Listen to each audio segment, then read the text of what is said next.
My name is Nina Spivak. I was raised by my grandmother Rochel and my grandfather Moshe.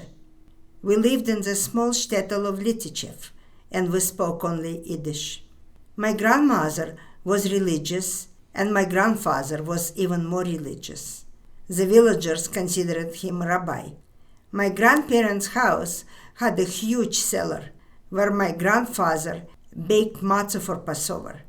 The Soviets forbade Jews to bake matzah, so he baked it in secret and gave it out to people in the shtetl. Long before it became necessary to bake matzah in secret, the cellar was used to hide Jews during pogroms. My mother Sophia was passionate about communism. She taught history at a local college in Zlatopol. In her spare time, she taught the peasants about communism and the dangers of religion.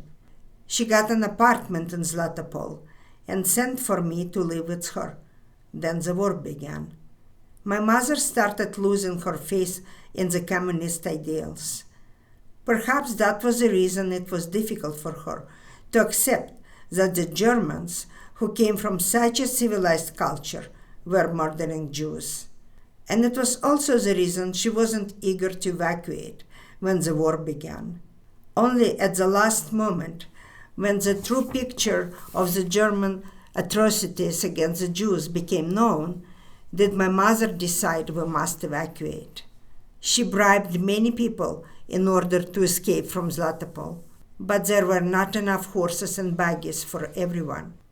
After paying so much money to buy passage on a horse and buggy, we were left behind in Zlatopol. The Germans registered all of the remaining Jews in Zlatopol. In early fall, we were rounded up and marched to a small town nearby. There, on the grounds of a former orphanage, the Germans established the regional ghetto. The Jews in the ghetto were not given any food. Initially, we were let out occasionally to go to the market, where we could exchange our possessions, mostly clothing, for food. But soon, these excursions were forbidden. My mother had many friends. Sometimes they came to the edge of the barbed wire of the ghetto and tossed over a loaf of bread or a piece of fruit. The two feelings that dominated my war years were hunger and hunger. We ate almost anything. During the winter, we ate ice and snow. Once a week, the Germans brought several trucks to the ghetto. They put on very loud music and rounded up about 100 people. They were told that they would be relocated and to gather their belongings and to get on the trucks. One day, my mother's friend Sosnovskaya, a former teacher, told her, "Don't get on those trucks. Those people are not being relocated. They're taken to a place in the woods and shot. You must leave, or you will be killed as well." During a very cold and snowy part of the winter, my mother asked one of the guards for permission to take me for a walk outside of the ghetto. We entered the house. My mother had stuffed 2 white bed sheets under her clothing. When the guards became distracted, we covered ourselves with the white bed sheets and crawled through the snow. That's how we escaped. I don't remember how long we crawled in the snow. It felt like an eternity.